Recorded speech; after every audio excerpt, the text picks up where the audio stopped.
Hello, and welcome to my presentation of my research project titled Solitairemindtest. I am Michael Briggs. On the right, you will see a screen capture of one of my solitaire groupings played at normal speed. This particular grouping of 5 games is representative of my daily test sessions because the average time was nearly the same as my overall average for the entire project. Quick history should be included. I am a former Friends University student. I graduated with a BS in Human Services Psychology and an MS in Family Therapy. I then taught in the psychology department as an adjunct for 9 years. I retired from my day job in March of 2020 due to no longer having the day-to-day cognitive stimulation of working and a history of familial cognitive decline. I determined that I needed a way to track my cognitive health, the basis for this research. As far as my solitaire experience, I currently have a 9,405 game winning streak on this computer. This research includes the last 3,075 winning games. I started tracking on May 7th, 2020, and have captured 615 average scores. Currently, my lowest score is 1.01. The highest score is 21.23. The average score is 2.50. As will be described, these scores correlate roughly to the time it takes to complete a game of solitaire. I, of course, transferred this data to several charts, including a daily, a monthly, and a calendar year version. The brief mission statement of the research is, this research is an attempt to measure and track cognitive functioning so as to indicate cognitive decline in an individual.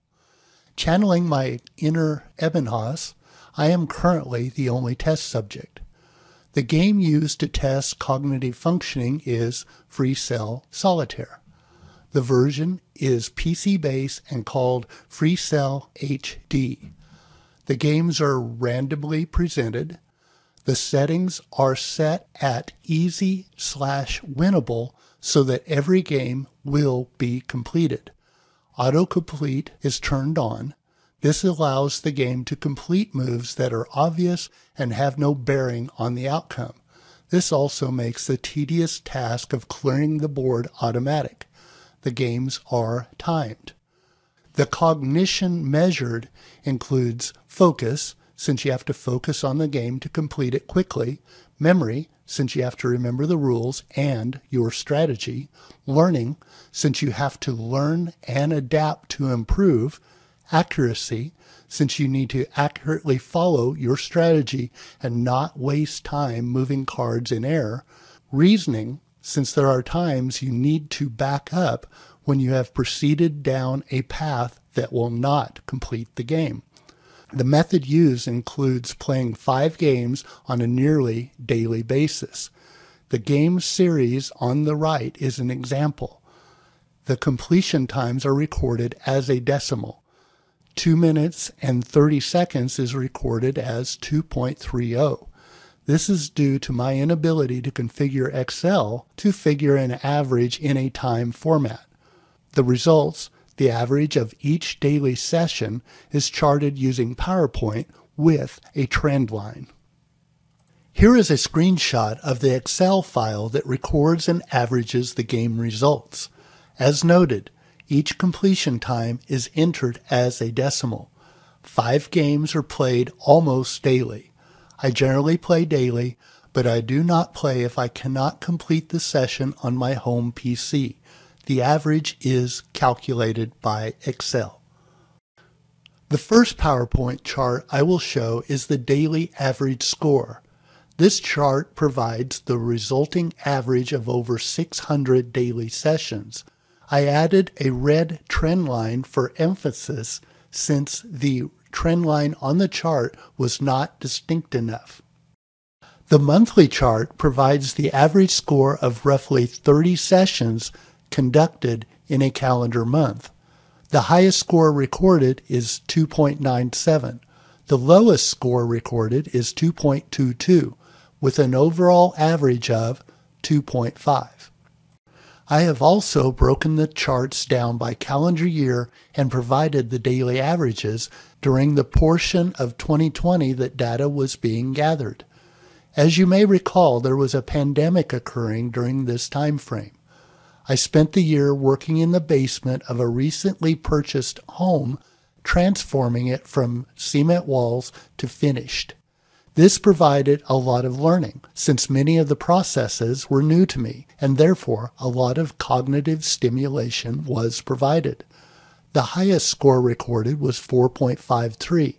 The lowest recorded was 1.53, with an average of 2.59. The trend line was slightly downward. The calendar year 2021 chart was created using the same criteria, with all of the daily averages being included. The work in the basement was completed in mid-March, as indicated by the vertical red line. My daily activity decreased, and therefore my cognitive stimulation also decreased. The highest score recorded was 6.18. The lowest recorded was 1.5, with an average of 2.62. The trend line shows flat, indicating no improvement, but also no decline. The calendar year 2022 chart was created using the same criteria, with all of the daily averages being included. After charting the results for 2021, I decided to increase my learning and cognitive stimulation. One of the activities included learning to play bass guitar. I had taken lessons in the 1980s and still had the materials, so this seemed like a natural stimulation. I also decided that reading for pleasure should be included.